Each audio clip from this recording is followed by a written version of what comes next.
بسم اللہ الرحمن الرحیم۔ انجمن فروغ اردو جھارکھنڈ کے اس یوٹیوب چینل میں آپ کا پرجوش خیر مقدم ہے۔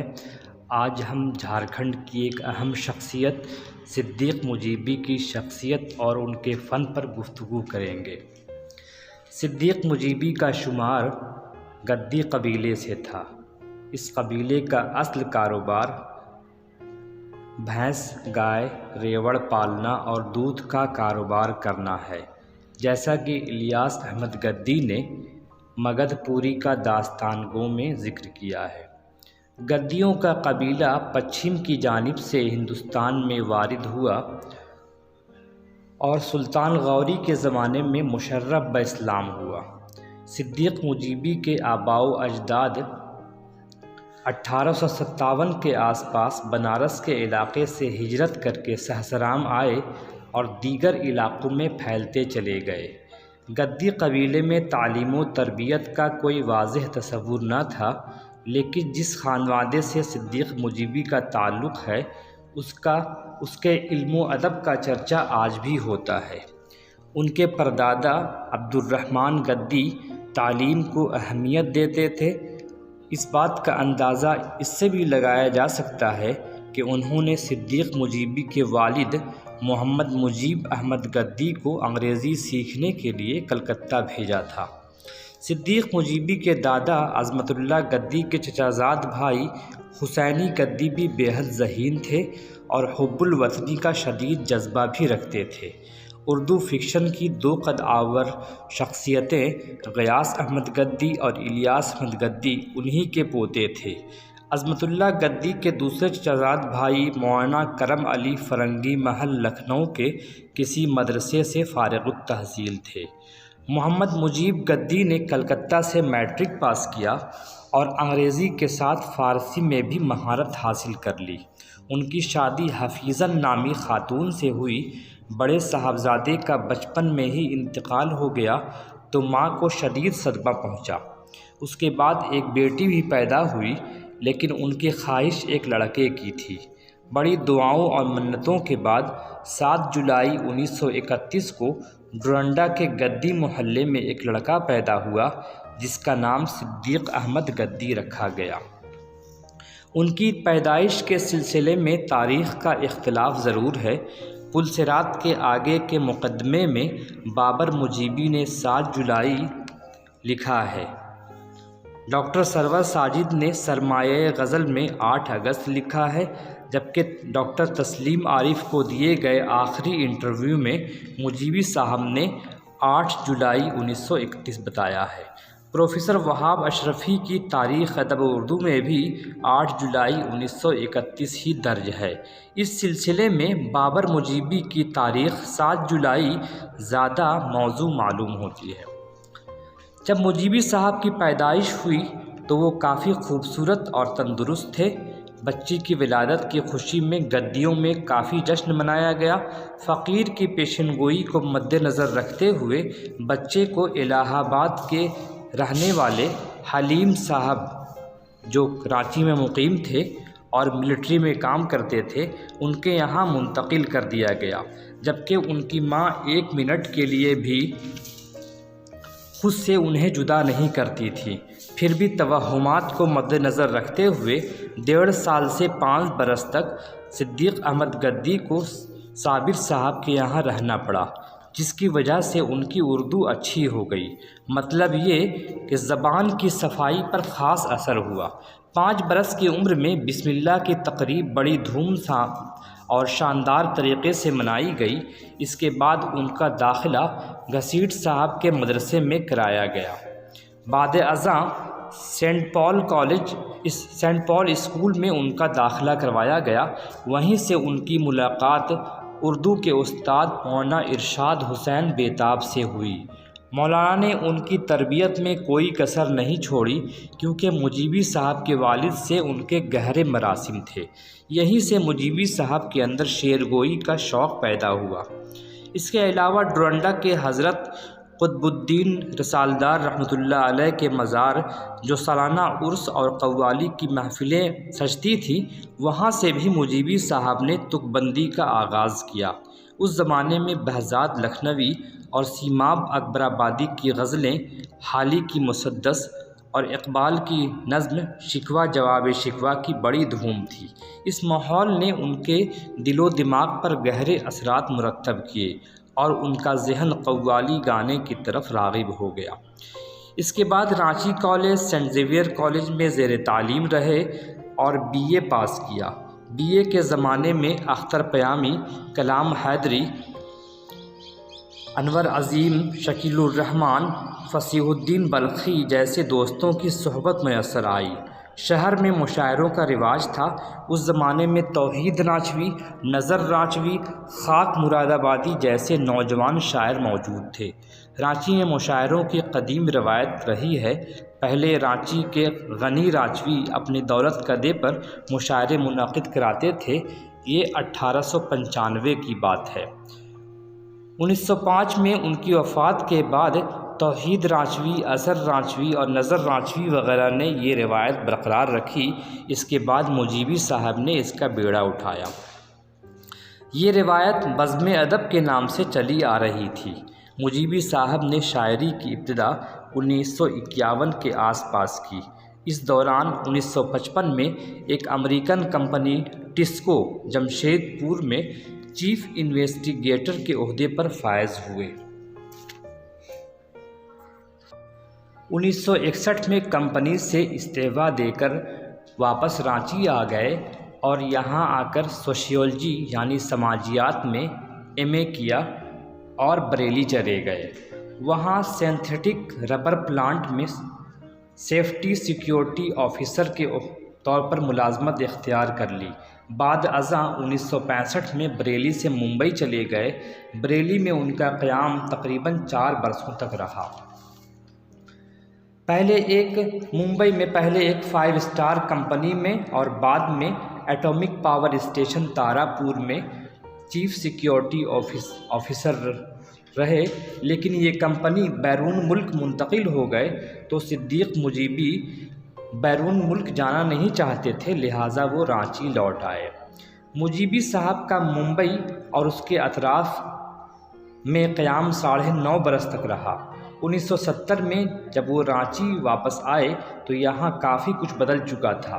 ان کے پرانے دوست پرکاش فکری اور وہاب دانش جدیدیت کی تحریک سے متاثر ہو چکے تھے۔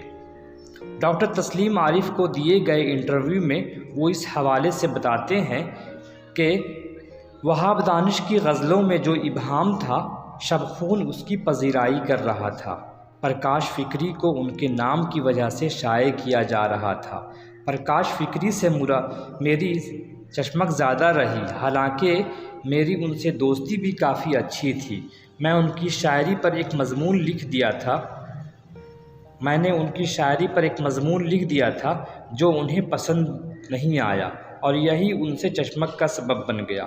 دراصل میں نے ان کے شاعرانہ لہجے اور اسلوب میں احساس کمتری کو محسوس کیا ہے۔ ان کے یہاں خوف اور تنہائی کی کیفیت بھی خاص ہے۔ وہاب دانش ان کے مقابلے میں مردانہ لہجے کے شاعر ہیں۔ پرکاش فکری کے یہاں نسائیت ملتی ہے۔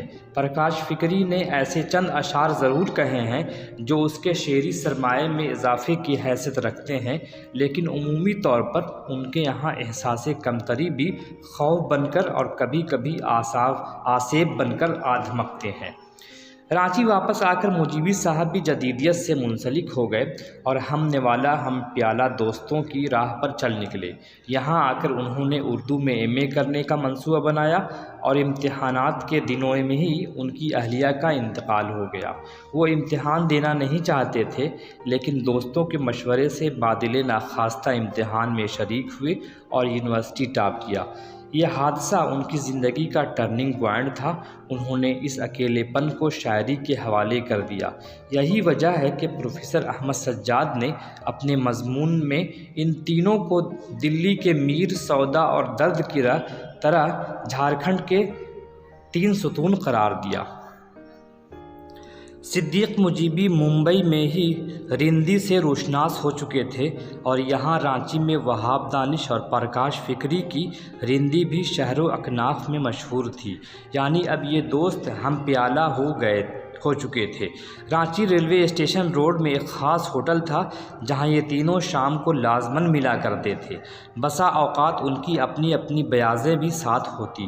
عالم سرور میں وہ ایک دوسرے کی غزلیں سناتے تنقیدیں ہوتی، سرد گرم باتیں بھی ہوتی اور پھر یہ دوست سر جوڑ کر ہنسی مذاق میں گم ہو جاتے۔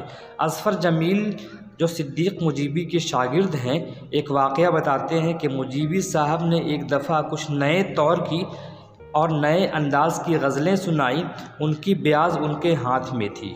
پرکاش فکری نے یہ کہتے ہوئے کہ ایسی غزلیں کہنے سے تو اچھا ہے کہ اپنی بیاض چولہے میں ڈال دو۔ تینوں پر سرشاری کا عالم طاری تھا۔ تمکنت اور کچ کلاہی مجیبی کی خصلت میں تھی، جملہ برداشت نہ کر سکے اور پوری بیاض ہوٹل میں دہکتے ہوئے چولہے میں ڈال دیا اور کہا کہ پھر سے غزل کہیں گے، لیکن یہ کیا ممکن ہے کہ وہ بیاض کہیں سے دستیاب ہو جائے۔ یہ دوسرا واقعہ تھا جب ان کی بیاض ضائع ہوئی۔ اس سے پہلے بھی ان کی رومانی اور روایتی غزلوں پر مشتمل ایک بیاض بدایوں کے ایک طوائف کے پاس رہ گئی تھی، جس کی غزلیں سننے وہ تقریباً ہر سنیچر اپنی گاڑی سے بدایوں جایا کرتے تھے، لیکن جب تعلقات بگڑے تو یہ سوچ کر کہ کہیں جان کا جنجال نہ بن جائے، وہ وہاں اپنی بیاض لینے کبھی نہیں گئے، لہٰذا ماضی کا ایک خاصا اثاثہ تلف ہو گیا۔ صدیق مجیبی کو مطالعے کا بہت شوق تھا۔ انہوں نے قدیم و جدید ادب کا گہرا مطالعہ کیا تھا۔ غزل میں مشاق پہلے ہی سے تھے۔ رسالہ شب خون جو جدید تحریک کا نمائندہ پرچہ تھا، اس میں ان کی غزلیں شائع ہونے لگیں اور بہت جلد انہوں نے لوگوں کا ذہن اپنی طرف مبذول کر لیا، اور یہ تینوں یعنی صدیق مجیبی، پرکاش فکری اور وہاب دانش جدید عہد کے نمائندہ شعراء میں شمار ہونے لگے۔ ایم اے ٹاپ کرنے کے بعد وہ 1978 کے آس پاس ایس ایس میموریل کالج کے شعبہ اردو سے منسلک ہو گئے اور درس و تدریس کے فرائض انجام دینے لگے۔ اسی زمانے میں انہوں نے پی ایچ ڈی کرنے کا ارادہ کیا اور اختر اورینوی کی تحقیقی کتاب بہار میں اردو زبان و ادب کا ارتقاء پڑھی تو خیال ہوا کہ چھوٹا ناگپور کے حوالے سے بھی اس طرح کا کام ہونا چاہیے۔ بڑی تگ و دو کے بعد شین اختر کے زیر نگرانی 1982 میں ان کا رجسٹریشن اسی عنوان سے ہو گیا۔ اس طرح سے کہہ سکتے ہیں کہ اردو ادب کے حوالے سے جھارکھنڈ میں تحقیق کی بنیاد صدیق مجیبی نے ڈالی۔ صدیق مجیبی کی شاعری پر سب سے زیادہ اثر مرزا غالب کا پڑا۔ 1983-84 میں انہیں پی ایچ ڈی کی ڈگری تفویض ہوئی اور اسی سال 1984 میں بی پی ایس سی کے ذریعے ہونے والے انٹرویو میں انہوں نے انٹرویو پاس کیا اور رانچی کالج جوائن کیا۔ اس کے بعد 1991 میں وہ ملازمت سے سبکدوش ہوئے۔ انہیں ادبی خدمات کے سلسلے میں کئی اہم اعزازات سے نوازا گیا، جن میں انجمن ترقی اردو شاخ گملہ کا ایوارڈ برائے شاعری، انجمن ترقی پسند مصنفین کا ایوارڈ برائے شاعری، دوردرشن ٹی وی اسٹیشن کی جانب سے انعام ملا۔ بقائے ادب نے گورنر جھارکھنڈ ڈاکٹر سید احمد کے ہاتھوں لائف ٹائم اچیومنٹ ایوارڈ دیا۔ 2013 میں گورنر موصوف سید احمد نے استاد الشعراء کا خطاب دیا اور 51,000 کا انعام دیا اور توصیفی سند بھی عطا کیا۔ 6 مارچ 2014 کو مجیبی صاحب کا انتقال ہو گیا۔ اب آتے ہیں ان کے شعری خدمات کی طرف۔ صدیق مجیبی کا پہلا شعری مجموعہ شجر ممنوعہ کے نام سے 1996 میں جابر حسین کی کوششوں سے اردو مرکز پٹنہ سے شائع ہوا۔ اس کتاب کے مرتب جابر حسین ہے۔ جابر حسین اردو کے افسانوی دنیا کا ایک اہم نام ہے۔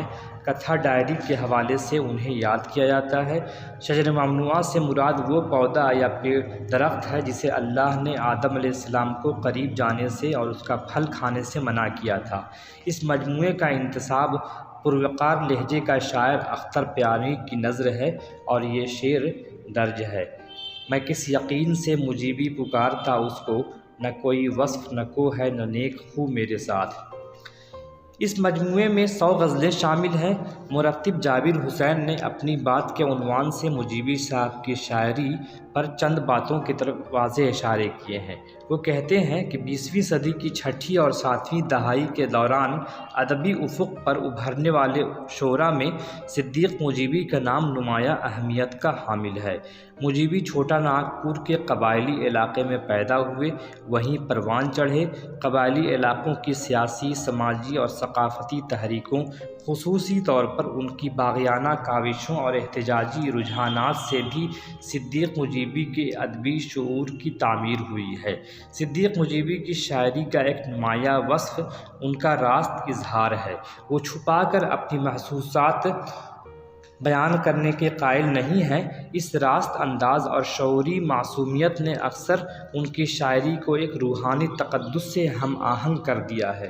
مجیبی صاحب کی غزلوں میں تشکیک اور تجسس کا پہلو بھی قاری کو حد درجہ متاثر کرتا ہے۔ مجیبی صاحب کی شاعری کا دوسرا مجموعہ پلصراط کے آگے کے عنوان سے 2015 میں شائع ہوا۔ اس مجموعہ کے مرتب مجیبی صاحب کے صاحبزادے بابر مجیبی ہیں اور یہ مجموعہ انعام پبلیکیشن رانچی سے شائع ہوا۔ اس مجموعے کے انتساب محمد مجیب احمد گدی کے نام معنون ہے۔ اس مجموعے میں شامل غزلوں کی تعداد بھی سابقہ مجموعے کی طرح 100 ہے۔ اس کتاب میں مرتب نے مقدمے کو 2 حصوں میں تقسیم کیا ہے۔ پہلا حصہ مجیبی صاحب کی حالت زندگی سے ہے اور دوسرے حصے میں صدیق مجیبی کی شاعری پر تبصرہ ہے۔ اس طرح ہم دیکھتے ہیں کہ مجیبی صاحب نے کئی اہم کام کیے ہیں شاعری کے حوالے سے۔ جدیدیت کے دور میں جس طرح سے انہوں نے اپنی خدمات انجام دی اور اپنی شناخت بنانے کے لیے انہوں نے کام کیا، وہ قابل دید ہے۔ اور اس مقالے کو تیار کرنے میں یا اس لیکچر کو تیار کرنے میں درج ذیل کتابوں سے مدد لی گئی ہے۔ نمبر 1 مطالعہ ادب ڈاکٹر تسلیم عارف کا انٹرویو ہے، اس میں انہوں نے مجیبی صاحب کا آخری انٹرویو لیا تھا۔ نمبر 2 پلصراط کے آگے کا مقدمہ جس میں سوانحی کوائف کی طرف اشارے کیے گئے ہیں۔ نمبر 3 سرمایہ غزل جس کا مقدمہ سرور ساجد نے لکھا ہے۔ اور چوتھی کتاب رونق شہری کی ہے، گدی برادران کے 4 اہم قلمکار۔ بہت شکریہ۔